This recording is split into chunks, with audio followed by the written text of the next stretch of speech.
કેમ છો? આશા કરું છું તમે મજામાં છો. આજે લઈને આવ્યો છું મેં અમારી માટે એક સરસ મજાનો વિડીયો.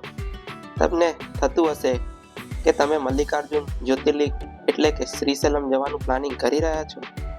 શું તમે શ્રીશૈલમ કઈ રીતે જવું, દર્શનનો ટાઈમિંગ કયો છે, ત્યાં રહેવા ખાવા પીવાની સુવિધા કેવી છે, કઈ કઈ જગ્યા સારી છે જ્યાં ફરવા જવું જોઈએ, તો તમે એકદમ સાચી જગ્યાએ આવ્યા છો. તો વિડીયોમાં છેલ્લે સુધી બન્યા રહેજો અને તમને શ્રીશૈલમની દરેક A to Z જાણકારી સાચી અને સરળ અહીંયા મળી જશે. સાથે સાથે આપણે જાણીશું મલ્લિકાર્જુન જ્યોતિર્લિંગની એટલે કે બ્રહ્મરંભા મલ્લિકાર્જુનાની કથા અને મહત્વ. તો ચાલો મલ્લિકાર્જુનની યાત્રા. तो चलिए शुरू करते हैं. Hello guys, welcome back to the crazy facts channel, जहां हर दिन आपको नई जानकारी, नए फैक्ट्स जानने को मिलेंगे.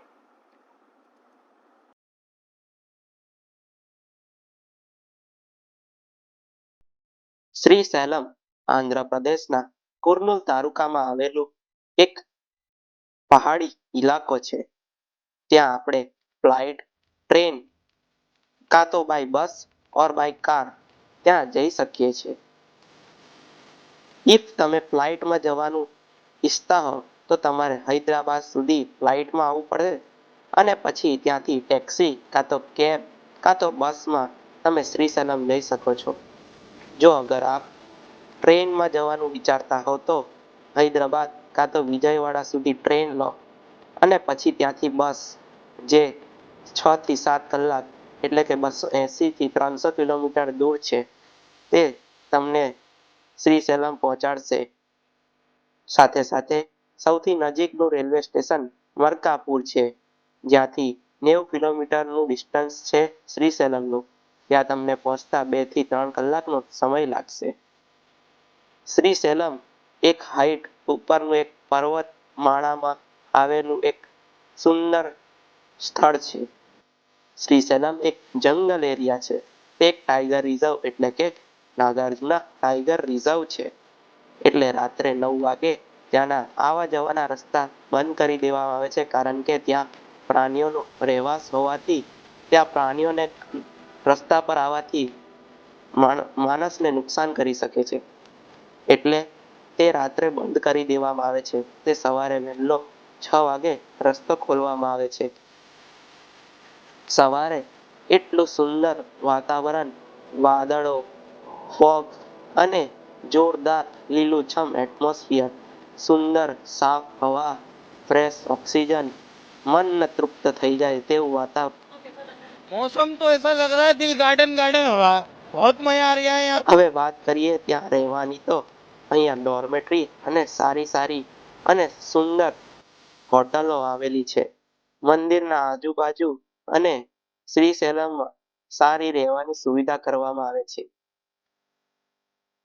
ત્યાં નોન એસી રૂમ 800 થી 1000 રૂપિયા અને એસી રૂમ 1200 થી 1500 રૂપિયામાં તમને મળી રહેશે.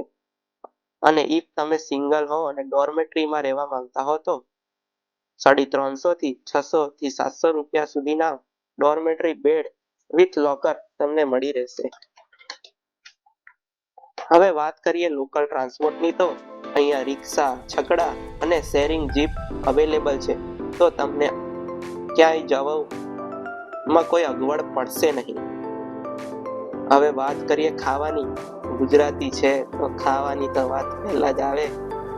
તો અહીંયા આંધ્રાની સ્પેશિયલ થાળી અને આપણે તો સાઉથ ઇન્ડિયામાં છે એટલે ઢોસા, ઇડલી, સાંભાર, ચટણી એ તો મળી જ રહેશે. સાથે સાથે મંદિર સંસ્થા પણ ભોજનાલય ચલાવે છે, જ્યાં દરેક ભક્ત માટે નિઃશુલ્ક એટલે કે ફ્રી જમવાનું મળી રહે છે. અહીંયા જમવાની પ્રાઇસ નોર્મલ આપણા ગુજરાત જેવી છે, જે તમને 100-150 થી 200 રૂપિયામાં તમારું જમવાનું પતી જશે. હવે વાત કરીએ ભાષાની તો અહીંયા મોસ્ટલી લોકો તેલુગુ ભાષા બોલે છે. અહીંયા રેર કેસમાં જ કોઈ હિન્દી સમજે છે અને કોક રેર કેસમાં થોડું ઇંગ્લિશ સમજે છે. થોડું અઘરું પડે પણ આપણે તો ફરવા નીકળ્યા છે એટલે અઘડું પડે કે જે પડે આપણે તો ચલાવી લેવું પડે અને ફરી લેવું પડે, પણ ચાલી જાય, ત્યાં કોઈ તકલીફ પડતી નથી. હવે વાત કરીએ દર્શનની, તો સૌથી પહેલા સાક્ષી ગણપતિના દર્શન કરવામાં આવે છે. આ મંદિર મલ્લિકાર્જુન મંદિરથી 2.5 થી 3 કિલોમીટર દૂર આવેલું છે. એવું કહેવામાં આવે છે કે ભગવાન ગણપતિના દર્શન કરવાથી ભગવાન ગણપતિ આપણી સાક્ષી પૂરે છે કે આપણે મલ્લિકાર્જુન જ્યોતિર્લિંગના દર્શને આવ્યા છે. આ ગણપતિનું મંદિર એટલું સુંદર જગ્યાએ વસેલું છે, ત્યાં આજુબાજુ એટલું સુંદર સાઇટ સીન છે, પહાડો, નીચે નદી દેખાય છે, સુંદર લીલુંછમ વાતાવરણ છે. પછી સાક્ષી ગણપતિના દર્શન કર્યા પછી આપણે મલ્લિકાર્જુન જ્યોતિર્લિંગના દર્શન કરવા જઈએ છીએ. મલ્લિકાર્જુન જ્યોતિર્લિંગના દર્શન સવારે 4:30 થી ખુલી જાય છે. હવે દર્શનની વાત કરીએ તો અહીંયા અલગ અલગ ટાઈપના દર્શન છે. તમે સાચું સાંભળ્યું, અલગ અલગ ટાઈપના દર્શન, જેમ કે ફ્રી દર્શન, શીઘ્ર દર્શન, અતિશીઘ્ર દર્શન તથા સ્પર્શ દર્શન. હા, આ એક મંદિર છે જ્યાં હજુ પણ શિવલિંગને સ્પર્શ કરવા દેવામાં આવે છે. હવે ફ્રી દર્શનમાં તમને 3 થી 4 કલાકનો સમય લાગી શકે છે, ઇફ એ નોર્મલ ડે હોય તો. ઇફ કોઈ તહેવાર કાં તો કોઈ વેકેશનનો ટાઈમ હશે તો આ ટાઈમ 5 થી 6 કલાક પણ થઈ શકે છે. હવે વાત કરીએ શીઘ્ર દર્શનની, તો એના માટે તમારે 150 રૂપિયા પર પર્સનની ટિકિટ લેવાની રહે છે, જેમાં તમને 1 થી 2 કલાકનો સમય લાગે છે. પછી બીજી છે અતિશીઘ્ર દર્શન, જેમાં તમારે 300 રૂપિયા પર પર્સનની ટિકિટ લેવાની હોય છે, જેમાં તમને અડધો કલાકથી કલાકનો સમય લાગે છે. અને અંતિમ છે સ્પર્શ દર્શન, જેમાં તમારે 500 રૂપિયા પર પર્સનની ટિકિટ લેવાની હોય છે. સાથે સાથે તમારે ધોતી કાં તો પૈજામો પહેરી જેન્ટ્સે અને લેડીઝે સાડી કાં તો ડ્રેસ પહેરેલો હોવો અનિવાર્ય છે. અને ઇફ ત્યાં ભીડ વધારે હોય તો 3 થી 4 કલાક પણ એમાં ટાઈમ લાગી શકે છે. ઇફ તમે આ બધા જ દર્શન ઓનલાઈન બુકિંગ પણ કરી શકીએ છીએ, અને ઓનલાઈન બુકિંગ કરીને તમે આવતા હો તો એ બુકિંગની ફિઝિકલ સ્લીપની પ્રિન્ટ સાથે સાથે આધાર કાર્ડ લઈને આવવું અનિવાર્ય છે. તો ઓનલાઈન બુકિંગ કરીને આવતા હો તો આધાર કાર્ડ જરૂરથી અને સ્લીપની પ્રિન્ટ જરૂરથી લઈને આવજો, કારણ કે ત્યાં એન્ટ્રીમાં એ લોકો સ્લીપ ઉપર સ્ટેમ્પ મારે છે અને તમારા આધાર કાર્ડને તમારા નામ સાથે વેરીફાઈ કરે છે. હવે વાત કરીએ મોબાઈલ અને ઇલેક્ટ્રોનિક ગેજેટની, તો મંદિરની અંદર કશું પણ અલાઉડ નથી. ઇફ તમારી હોટલ નજીક હોય તો હોટલ પર જ મૂકીને આવવું એ પ્રેફરેબલ છે. અને ના મૂકીને આવવું હોય તો મંદિરની બહાર લોકર રૂમની ફેસિલિટી જે મંદિર સંસ્થા દ્વારા ચલાવવામાં આવે છે તે અવેલેબલ છે, તો તમે ત્યાં પણ મૂકી શકો છો. હવે મોબાઈલ નેટવર્કની વાત કરીએ તો અહીંયા કોઈ પ્રોબ્લેમ આવતો નથી. સારી કનેક્ટિવિટી છે, દરેક સિમ કાર્ડમાં સારા નેટવર્ક પકડાય છે, એટલે એની પણ કોઈ પ્રોબ્લેમ આવતી નથી. હવે મંદિરમાં મેં તો સ્પર્શ દર્શન કર્યા હતા, એટલા સુંદર અને શાંતિથી સરળ દર્શન થયા. હવે સાઉથના દરેક મંદિરની અંદર, ગર્ભગૃહની અંદર કોઈ આર્ટિફિશિયલ લાઇટ નથી હોતી, તે દીવાની અંદર જ દેખાય છે, પણ એટલા સુંદર અને લોભી દર્શન થયા, એમાં મન તૃપ્ત થઈ ગયું. मजा आया. મલ્લિકાર્જુનના ભગવાનના દર્શન કર્યા પછી આપણે મંદિરની બહાર નીકળતા જ પાછળ માતા પાર્વતીનું રૂપ એટલે બ્રહ્મરંભા માં પાર્વતી એ જે શક્તિપીઠ છે તેના દર્શન કરવામાં આવે છે. મલ્લિકાર્જુન ખાલી એક જ્યોતિર્લિંગ નહીં પણ એક શક્તિપીઠ પણ છે. અહીં માતા પાર્વતીના પ્રેઝન્સ તમને ફીલ થાય છે, જે આ જગ્યાને વધુ પવિત્ર બનાવે છે. હવે વાત કરીએ મલ્લિકાર્જુન જ્યોતિર્લિંગની વાર્તાની, તો માતા પાર્વતી અને ભગવાન શિવના પુત્ર એટલે કે ભગવાન ગણેશ અને ભગવાન કાર્તિકે વચ્ચે એક સ્પર્ધા થાય છે કે સૌથી પહેલા કોના લગ્ન થશે. એટલે ભગવાન કાર્તિકે મોર એમના વાહન પર બેસીને બ્રહ્માંડની પરિક્રમા નીકળી ગયા, અને ભગવાન ગણેશ પણ પોતાના વાહન મૂષક પર બેઠા અને યુક્તિ લગાવી. તે ભગવાન શંકર અને માતા પાર્વતીની પરિક્રમા કરવા લાગ્યા, કારણ કે તે પોતાના માતા પિતાને જ પોતાનું બ્રહ્માંડ સમજતા હતા. આ જોઈ દરેક દેવી દેવતાઓ પણ આશ્ચર્યચકિત થઈ ગયા અને ભગવાન ગણેશની આ યુક્તિને માન આપવા માંડ્યા. અને આ સાથે ભગવાન ગણપતિ આ સ્પર્ધા જીતી ગયા અને ભગવાન ગણપતિના લગ્ન સૌથી પહેલા થયા. જ્યારે આ વાતની ભગવાન કાર્તિકેયને ખબર પડી ત્યારે એ કૈલાસ છોડી ક્રોંચ પર્વત, જ્યાં હાલમાં મલ્લિકાર્જુન જ્યોતિર્લિંગ આવેલું છે, ત્યાં આવી ગયા. પોતાના દીકરાને દુઃખી જોઈ ભગવાન શંકર અને માતા પાર્વતી પોતાના દીકરાને મનાવવા માટે ક્રોંચ પર્વત પર આવ્યા અને પોતાના દીકરાને મનાવી પાછા કૈલાસ લઈ ગયા. અને માતા પાર્વતી અને ભગવાન શંકર આ સ્થળ પર મલ્લિકાર્જુન જ્યોતિર્લિંગ તરીકે વિરાજીમાન થઈ ગયા.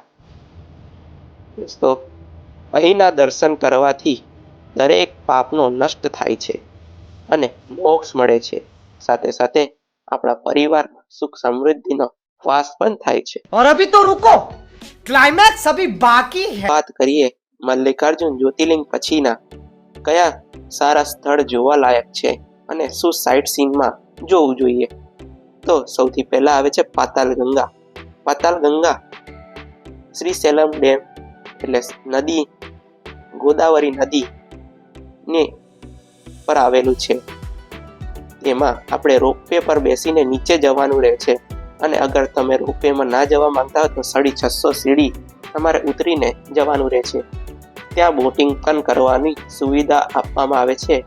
અહીં લોકો નાહીને પોતાના પાપ પણ ધોવે છે. પછી આવે છે પાલધારા પંચધારા, જ્યાં એક પાણીના 5 ઝરણાઓ જોવા મળે છે. એવું કહેવામાં આવે છે કે જગતગુરુ આદિ શંકરાચાર્યએ અહીંયા જ તપસ્યા કરીને પોતાના મનને શાંત કર્યું હતું.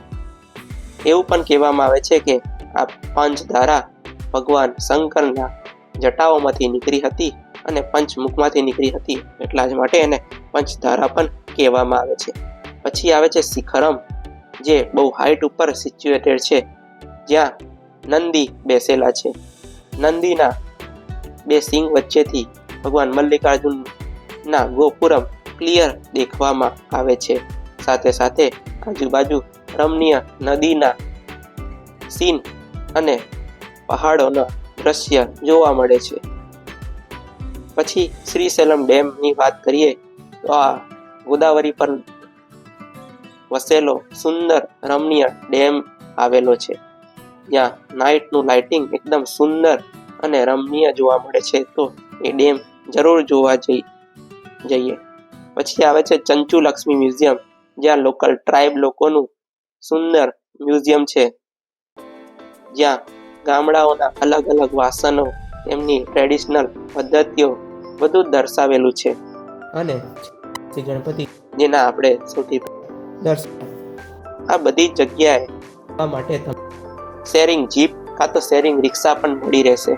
અને અગર જો તમે શેરિંગ જીપ કાં તો રિક્ષા નથી કરવા માંગતા તો તમે જીપ અને રિક્ષા હાયર પણ કરી શકો છો, જે તમને આખા બધા જ સાઇટ સીન કરાવીને પાછા તમારા હોટલે છોડી દેશે. અગર તમે શેરિંગમાં જાઓ છો તો તમને 200 થી 300 રૂપિયાનો ખર્ચ લાગશે, અને અગર તમે હાયર કરો છો તો 1000-1200 સુધીનામાં બાર્ગેન કરીને તમે આ સાઇટ સીન કરીને પાછા આવી શકો છો. હવે વાત કરીએ શ્રીશૈલમ જવાનો બેસ્ટ ટાઈમ, તો ઓક્ટોબરથી ફેબ્રુઆરી સારામાં સારો સમય રહે છે, કારણ કે ઓક્ટોબરમાં વરસાદની સિઝન પછી આખું શ્રીશૈલમ લીલુંછમ અને એકદમ સુંદર વાતાવરણ મળે છે. અને શિયાળામાં જવાથી કોઈ ગરમીનો અહેસાસ થતો નથી અને વાતાવરણમાં શુદ્ધ ઓક્સિજન ને ફ્રેશ હવા મન આનંદિત અને પ્રફુલ્લિત થઈ જાય છે. ફાઇનલી વાત કરીએ બજેટની, તો અગર તમે હૈદરાબાદ સુધી ફ્લાઇટમાં આવો છો તો ફ્લાઇટનો ખર્ચો તમારો 6 થી 7 હજારનો રહેશે, અને ઇફ તમે ટ્રેનમાં આવો છો તો તમારો ખર્ચો 2200 થી 2500 રૂપિયા રહેશે. ત્યાંથી બસમાં આવો છો તો 600 થી 700 રૂપિયા શ્રીશૈલમ સુધીની ટિકિટ થશે, અને કેબ કરો છો 2 વે તો તમને 4000 રૂપિયામાં કેબ પડશે. હોટલની વાત કરીએ તો 800 થી 1000 રૂપિયા હોટલનો, ખાવા પીવાનો ખર્ચ 300 થી 400 રૂપિયા અને એક્સ્ટ્રા ખર્ચો સાઇટ સીઈંગ ને બધાનો આપણે બીજો 1000 રૂપિયા મૂકી દઈએ તો રફલી તમે 9 થી 10,000 ની અંદર મલ્લિકાર્જુન જ્યોતિર્લિંગની ટ્રીપ પૂરી કરી શકો છો. અને ઇફ તમે ચાહતા હો તો 1 નાઇટ સ્ટે પણ કરી શકો છો. બટ મલ્લિકાર્જુન જ્યોતિર્લિંગ એક દિવસની અંદર ઇઝીલી કવર થઈ જાય છે.